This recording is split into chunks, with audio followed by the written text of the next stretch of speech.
Hello കൂട്ടുകാരെ, നമുക്കിന്ന് എൻ്റെ കിച്ചൺ ഒന്ന് കണ്ടാലോ? എൻ്റെ കിച്ചൺ ഇപ്പം സ്പേസ് ഇല്ലാത്തതുകൊണ്ട് നമ്മൾ ഓപ്പൺ കിച്ചണാണ് ചെയ്തേക്കുന്നത്. നമുക്ക് നോക്കിയാലോ? അപ്പം നമുക്കത് ഡൈനിങ് ഇടുന്ന സ്പേസാണ്. അവിടെ നിന്ന് അങ്ങോട്ട് പോകുമ്പോൾ നമ്മളൊരു പാർട്ടീഷൻ ചെയ്തിട്ടുണ്ട്. അവിടെ എല്ലാം ഞാൻ കുറേ പാവക്കുട്ടികളും ഫ്ലവർ ബേസുകളൊക്കെ വാങ്ങിച്ച് വെച്ചിട്ടുണ്ട്. ഇതെല്ലാം ഈ ഫ്ലവർ ബേസുകളെല്ലാം തന്നെ ഞാൻ ഫ്ലിപ്കാർട്ടിൽ നിന്ന് മീഷോയിൽ നിന്നൊക്കെ വാങ്ങിയതാണ്. നമുക്ക് സ്പേസിൻ്റെ ബുദ്ധിമുട്ടുള്ളത് കൊണ്ടാണ് നമ്മൾ മോഡുലാർ കിച്ചൺ ചെയ്തത്. നമുക്ക് സ്പേസ് എന്ന് പറയുന്നത് നീളത്തിലാണ് വസ്തു കിടക്കുന്നത്. അപ്പം നമ്മുടെ ഇഷ്ടത്തിനുള്ള ഒരു കിച്ചണോ കാര്യങ്ങളോ ഒന്നും പറ്റത്തില്ല. ഒരു പ്ലാൻ വരച്ച് തന്നതനുസരിച്ച് നമുക്ക് ഇഷ്ടപ്പെട്ട് നമ്മൾ അങ്ങനെ വെച്ചതാണ്. അപ്പോൾ ആ പാർട്ടീഷൻ കഴിഞ്ഞ് അങ്ങോട്ട് പോകുമ്പോഴാണ് കിച്ചൺ തുടങ്ങുന്നത്. അപ്പം നമ്മൾ അവിടെ ഒരു കോഫി ടീ അങ്ങനെയുള്ള ഒരു പാർട്ടീഷൻ ചെയ്തിട്ടുണ്ട്. അപ്പോൾ അവിടെ ആയിട്ട് കുറച്ച് ഫ്ലവർ ബേസുകളും ഒക്കെ വെക്കാനുള്ള സ്പേസ് കൊടുത്തിട്ടുണ്ട്. കുറേ ലൈറ്റ് സെറ്റിങ്ങും കാര്യങ്ങളൊക്കെ ചെയ്തിട്ടുണ്ട്. അപ്പം നമ്മൾ ഈ കിച്ചൺ ഇങ്ങനെ മോഡുലാർ കിച്ചണാണ് എന്ന് തോന്നിയ അന്ന് മുതൽ തന്നെ നമ്മൾ കുറേ ഓരോ വർക്കുകൾ കാണുകയും ഗൂഗിളിൽ സെർച്ച് ചെയ്ത് നോക്കി അങ്ങനെ കുറേ ഐഡിയ നമ്മൾ നോക്കിയിട്ടാണ് ഇങ്ങനെ ഒരു ഇതിൽ നമ്മൾ എത്തിയത്. അപ്പോൾ അവിടെ ഇങ്ങനെ ഒരു പാർട്ടീഷൻ ചെയ്തിട്ടുണ്ട്. അപ്പുറത്ത് ബെഡ്റൂം വരുന്നുണ്ട്, അവിടെ ഒരു പാർട്ടീഷൻ ചെയ്തിട്ടുണ്ട്. അതിൻ്റെ അടിയിലായിട്ട് ഇങ്ങനെ കബോർഡ് കൊടുത്തിട്ടുണ്ട്.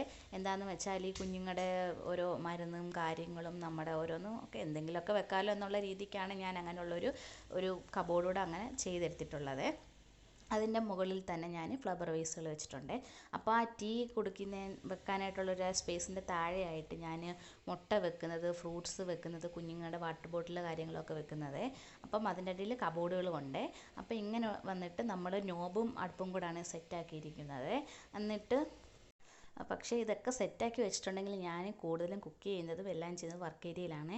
ഓപ്പൺ കിച്ചൺ ആയതുകൊണ്ട് ഒരുപാട് അഴുക്കും കാര്യങ്ങളൊന്നും ആക്കണ്ട എന്നുള്ള രീതിയിലാണ് ഞാൻ എല്ലാം വർക്ക് ഏരിയയിൽ തന്നെ ചെയ്യുന്നത്. എപ്പോഴെങ്കിലും ഒരു ചായയോ എന്തെങ്കിലും ഇട്ടാലായി ഈ ഓപ്പൺ കിച്ചണിൽ. അപ്പോൾ മുകളിലായിട്ടെല്ലാം കബോർഡ് കൊടുത്തിട്ടുണ്ട്. അവിടെ ഗിഫ്റ്റ് കിട്ടിയ കുറച്ച് ഐറ്റംസ് മാത്രമേ ഞാൻ വെച്ചിട്ടുള്ളൂ. നമ്മളിപ്പം പാല് കാച്ച് കഴിഞ്ഞിട്ട് 2 മാസമായിട്ടേ ഉള്ളൂ.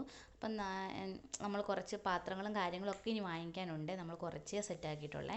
അപ്പോൾ താഴെയെല്ലാം ഇങ്ങനെ കുറേ കബോർഡ്സും കാര്യങ്ങളും ഒക്കെ കൊടുത്തിട്ടുണ്ട്. അപ്പം നമുക്ക് കുറച്ച് മാത്രമേ നമ്മൾ യൂസ് ആക്കിയിടുന്നുള്ളൂ, ബാക്കിയെല്ലാം ഇങ്ങനെ സ്പേസ് ആയിട്ട് കിടക്കുക. അപ്പോൾ ഇതൊക്കെയെന്ന് വെച്ചാൽ എനിക്ക് ഗിഫ്റ്റ് കിട്ടിയ കുറച്ച് സാധനങ്ങൾ. പിന്നെ ടിന്നുകൾ, ഇവിടെ ഞാനിങ്ങനെ ടിന്നുകളാണ് എല്ലാം കൂടെ ഇട്ട് വെച്ചിരുന്നത്, ടിന്നുകൾ. പിന്നെ ഇങ്ങനെ 4 ട്രേ, ഇതേ മോഡൽ 4 ട്രേ ആണ്.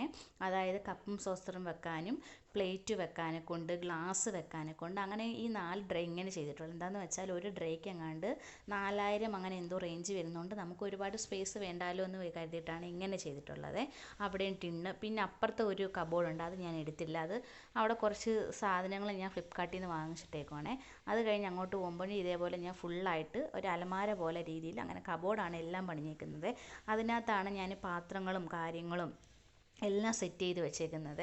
അത് നമുക്ക് ഒരുപാട് പാത്രങ്ങളൊന്നും ആയിട്ടില്ല, ഞാൻ കുറച്ച് പാത്രങ്ങളെ നമുക്കുള്ളൂ. അതെല്ലാം അങ്ങനെ സെറ്റാക്കി ഒരുവിധം ഇങ്ങനെ വെച്ചിട്ടുണ്ട്. പിന്നെയെന്ന് വെച്ചാൽ അവിടെ തന്നെയാണ് ഫ്രിഡ്ജ് വെച്ചേക്കുന്നത്.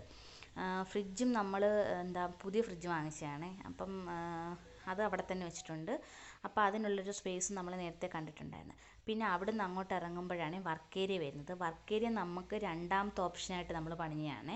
അതായത് നമ്മുടെ വീട് പണി കംപ്ലീറ്റ് ആയി പിന്നെ എൻ്റെ ഒരു ഇതിൽ വന്നതാണ്. അതായത് ഓപ്പൺ കിച്ചണിൽ നമുക്ക് എല്ലാം ചെയ്യാൻ പറ്റത്തില്ല. വർക്ക് ഏരിയ ആകുമ്പോൾ നമുക്കെല്ലാം ചെയ്യാനും എടുക്കാനും ഒക്കെ. ഓപ്പൺ കിച്ചൺ എപ്പോഴും അഴുക്കാക്കി ഇടാനും ഒന്നും പറ്റത്തില്ലല്ലോ. അപ്പം ഞാനിങ്ങനെ ഒരു വർക്ക് ഏരിയയുടെ ഒരു ഇത് പറഞ്ഞത്. ഈ വർക്ക് ഏരിയ വരുന്നത് 77 സ്ക്വയർ ഫീറ്റ് ആണ്. അപ്പോൾ നമ്മൾ അവിടെ തന്നെ എല്ലാ കാര്യങ്ങളും ടിന്നും കാര്യങ്ങളും എല്ലാം ഇങ്ങനെ സെറ്റാക്കി വെച്ചിട്ടുണ്ട്. 2 ഗ്യാസ് അടുപ്പാണ് വരുന്നത്. അതായത് ഒന്ന് നമുക്ക് അകത്ത് നോബും കാര്യങ്ങളും ഉള്ളതും ഇവിടെ നോർമലായിട്ടുള്ളത്. നമ്മൾ പഴയത് യൂസ് ആക്കിക്കൊണ്ടിരുന്നത് ഞാൻ വർക്ക് ഏരിയ കൊണ്ടുവച്ച് ഉപയോഗിക്കുന്നതേ ഉള്ളേ. അങ്ങനെ അവിടെ ടിന്ന് ഇതെല്ലാം വെച്ചിട്ടുണ്ട്, സെറ്റാക്കിയിട്ടുണ്ട്. പിന്നെ മേളിൽ 2 തട്ട അടിച്ചിട്ടുണ്ട്. നമുക്ക് എപ്പോഴും യൂസ് ആക്കാൻ പറ്റിയിട്ടുള്ള പാത്രങ്ങളും കാര്യങ്ങളും എല്ലാം ഞാൻ അവിടെയാണ് വെച്ചേക്കുന്നത്. അല്ലെങ്കിൽ പിന്നെ എപ്പോഴും നമ്മൾ കബോർഡ് തുറന്ന് അവിടെ പോകണ്ടല്ലോ എന്ന് വിചാരിച്ചിട്ടാണ് ഇതെല്ലാം ഇങ്ങനെ തന്നെ ഇവിടെ തന്നെ സെറ്റാക്കി വെച്ചേക്കുന്നത്. കുഞ്ഞുങ്ങളുടെ മരുന്നും അതും ഇതെല്ലാം ഞാൻ വർക്ക് ഏരിയ തന്നെയാണ് സെറ്റാക്കി വെച്ചേക്കുന്നത്. അതാകുമ്പം നമുക്ക് എപ്പോൾ എടുക്കാനും കാണാനും നമ്മളെപ്പോഴും ഓർക്കുന്നതൊക്കെ അങ്ങനെയാണ്, വൈറ്റമിൻ മരുന്നും കാര്യങ്ങളൊക്കെ. പിന്നെ അവിടെ വർക്ക് ഏരിയയിൽ തന്നെയാണ് ഞാൻ വാഷിംഗ് മെഷീൻ സെറ്റാക്കി വെച്ചേക്കുന്നത്. പിന്നെ അതിൻ്റെ പിന്നെ അടുപ്പൊക്കെ ഇരിക്കുന്നതിൻ്റെ അടിയിലായിട്ടാണ് ഞാൻ ഗ്യാസ് സിലിണ്ടർ വെച്ചേക്കിട്ടുണ്ട്. പിന്നെ നമ്മൾ ഉപയോഗിക്കുന്ന വീട്ടിൽ ആവശ്യമുള്ള സാധനങ്ങളും വിറകും കാര്യങ്ങളും എല്ലാം അതിൻ്റെ അടിയിൽ സെറ്റാക്കി വെച്ചിട്ടുണ്ട്.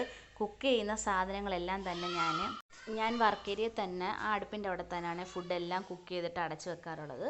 പിന്നെ അവിടെ തന്നെ പാത്രങ്ങളുണ്ട്. പിന്നെ ഈ വാഷ് ബേസിൻ്റെ അവിടെ ഈ കമ്പി ഇതൊക്കെ വെക്കാനായിട്ട് ഞാൻ ഒരു പൈപ്പിനകത്തായിട്ട് സെറ്റ് ചെയ്ത് വെച്ചിട്ടുണ്ട്.